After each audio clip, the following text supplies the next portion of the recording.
তিনি যাতে বাইরে যাতায়াত করতে পারে তার জন্য একটা জানালা সবসময় খোলাই রাখি। কিন্তু আমি যখন অফিস থেকে আসি আর ওই সময়ে টিনি যদি বাইরে থাকে, ওর জানলা খোলা থাকা সত্ত্বেও আমার সঙ্গে দরজা দিয়ে ঢোকার জন্য এইরকম হুড়োহুড়ি করতে থাকে।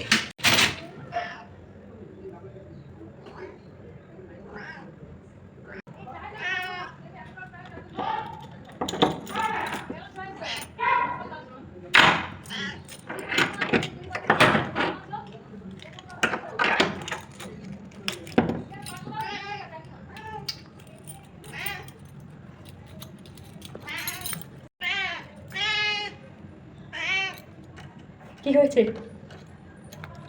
কি হলো? ঘরে যাবি? হ্যাঁ, ঘরে যাবি?